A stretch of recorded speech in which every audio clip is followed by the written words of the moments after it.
The Google Pixel 6 Pro, in short, is amazing. Think of the Pixel experience and bring that into 2021 with all the bug fixes happening in 2022. Now think of all the things that Pixel does bad and you still get the Pixel 6 and 6 Pro. For me, those trade-offs are worth it though. But what about for you? Today I'm going to talk about my experience with the Pixel 6 Pro and go over whether or not you should buy the phone in 2022. Hello everyone, this is Matt from Real World Review, here with the best Pixel so far and decent social media that's been lightly talking about it above. Let's get started. I wanted to call this section the bugs, but really they're fixed by software updates. Instead, let's talk about the actual performance of the phone. This is powered by the first generation Google Tensor chip, which is an interesting name because Tensor cores are the main part of AI in NVIDIA GPUs, which I do see fitting because Google ultimately is an AI search engine. I am curious what the Tensor 2 is going to be called, or if that's going to be a different chip altogether.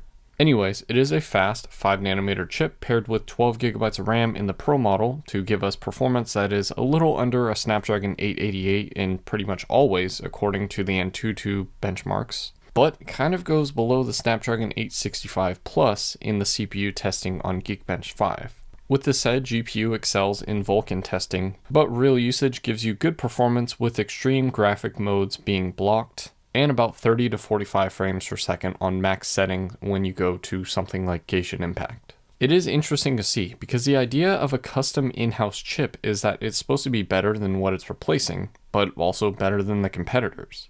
But just like Samsung chips compared to Qualcomm chips, this is not the case. But again, that's all benchmarking, and real usage provides snappy performance, so you can get back to those Android 12 bugs pretty quickly.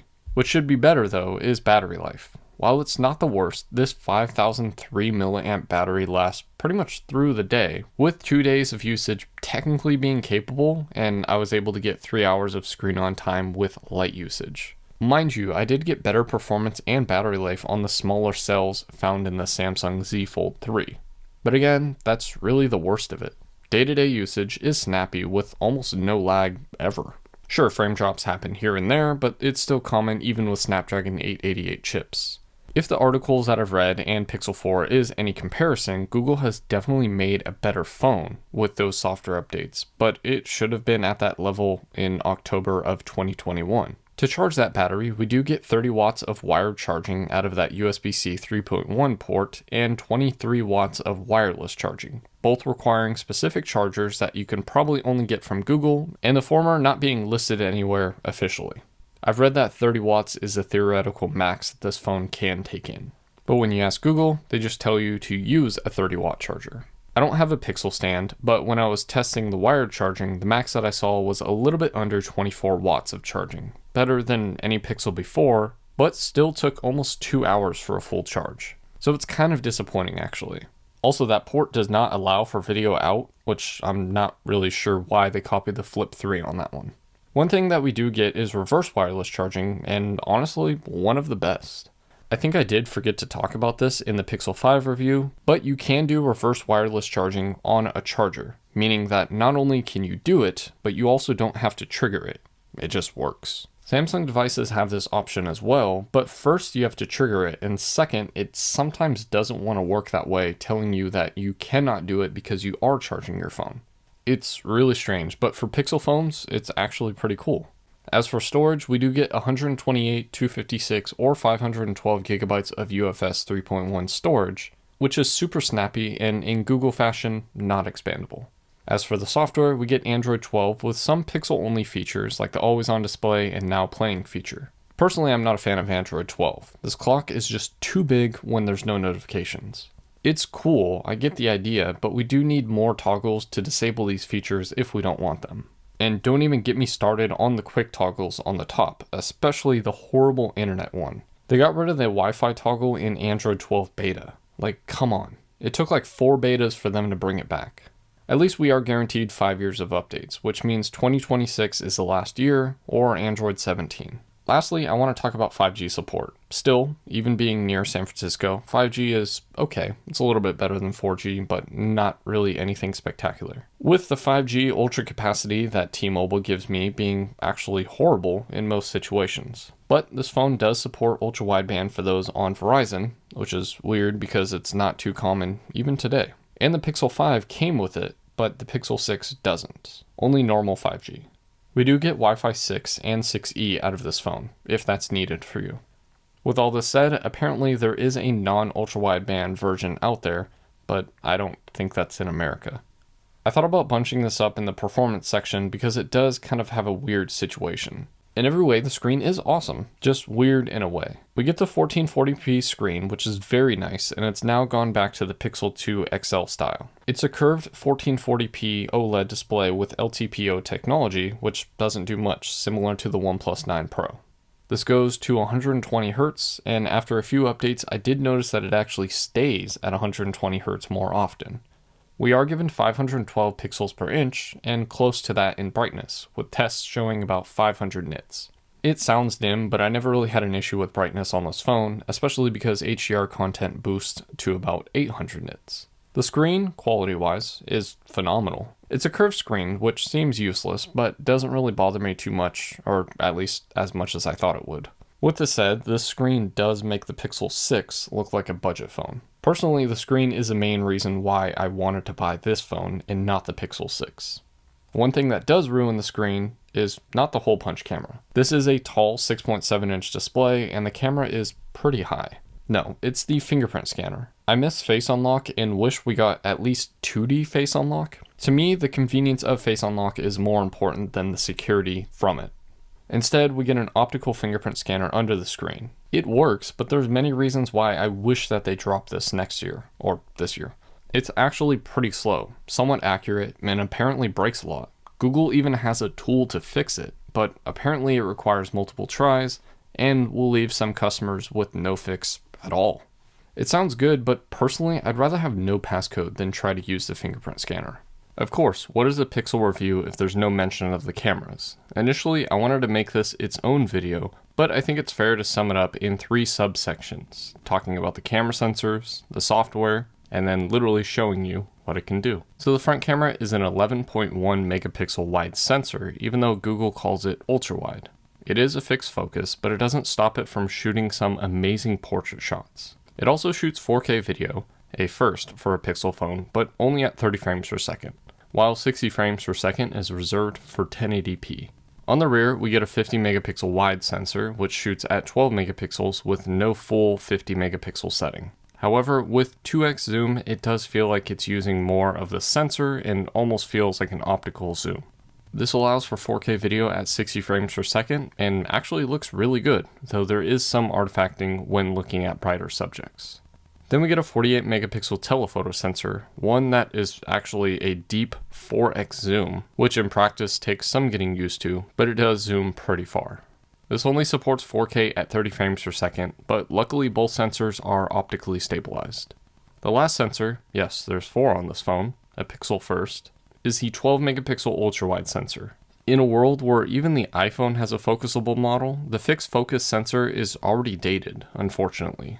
For the sensors that do focus, we get laser autofocus, which seems to be super fast. As for the software experience, I haven't really messed with it too much because it ends up being kind of gimmicky. Magic Eraser sounds cool, but if you're trying to do something professionally, 100% of the time I recommend using computer software, not the one built in.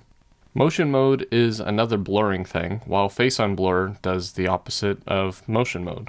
Real tone doesn't apply to me, but it does feel weird to me that they advertised it for 1 month and then kind of stopped. I mean, the ad literally had pictures with horrible dynamic range and failed at low light images. Ultimately, they were comparing a 1990s camera to a 2021 camera, which is definitely going to be skewed in their favor. To me, it doesn't capture the real image, but more of enhances what you see in real life. I don't know. Again, I'm very pale, but my selfies are inaccurate with skin tone all the time. Then of course, you get the actual camera app, which is pretty easy to use. With Night Sight, you can do this on all sensors, and astrophotography is still the best on a Pixel device. The motion section allows for action pan and long exposures. Both I was unable to test, but from what I can see, more of a novelty rather than a common use case. Of course, portrait mode with night sight is included on the rear and front sensors. Then, like I said, you get slow-mo and time-lapse, but that 4K 60 frames per second video is what I've waited for on a Pixel device, and while it looks really good, I would still love to see some improvements. But as for photos and videos, feel free to enjoy a nice slideshow with some music to accompany you.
I would say Pixel phones are like full-size cameras. Awesome for stills, terrible for video. But this time Google really stepped it up. Sure, they added a bunch of software features that people don't actually need, but they did grow video-wise. But I'm still going to be sticking to the iPhone for video recording. With all this said, you should consider buying this phone. Dare I say, you actually need this phone. Okay, well, we actually need a phone like this. The design is polarizing, and I love that Google actually took pretty much every phone design and kind of mashed it into one. This breaks from the overall Pixel design, leading me to believe that we won't get a Pixel 7. Instead, a new rebrand, like how Nexus was dropped. The cameras are the main focal point of this phone, amazing as always, and it's nice to see that Google is actually working on the video aspect of it, and always figures out new ways to make photography even better. The phone comes in at 210 grams, but it doesn't really feel like that, unlike the heavier iPhones. It is definitely a thick phone, but also a solid one. Just remember, Gorilla Glass Victus is on the front and back of this phone, but it's still easy to break. Honestly, I don't get why people blame Google, Apple, or Samsung for their screens breaking when Corning is technically the one who makes them, or at least the glass part. While we don't always get the best hardware from Google, this is definitely the right step forward. Except for the speakers. Still dual speakers and better than the Pixel 5, but the top speaker is so low that the stereo feel is gone, even though Google claims that it is stereo. Also, I like the frame, but matte black is definitely a better option than this shiny mess. At least we still get IP68 water resistance. Just remember, no phone is ever waterproof. Personally, I think the Google Pixel line has always been a mess. They always launch with bugs, it stays in the news for a while, and it's always so strange that it's from Google, the company that's supposed to know everything about you and is always listening, but always misses when it comes to releasing products. This time, Google has stepped up their game with the Pro and even gave us a budget phone with the Pixel 6, and even some better colors with that one, but I wouldn't say that this is an entirely Pro phone. Sure, it comes close, but this isn't the best that Google can do. At least, that's what I think. Once you get through all the issues that most Pixel users have already been used to, the Pixel 6 Pro becomes the best Google experience that you can get. And with every software update, bugs start disappearing, and you start to actually enjoy your purchase. Or you just use it for the camera like most people. And that's my review of the Google Pixel 6 Pro in 2022, the almost best phone that Google can make. But what do you think? Is this a subpar phone with a pro camera? Let me know in the comment section or the socials listed above, and as always, thanks for watching.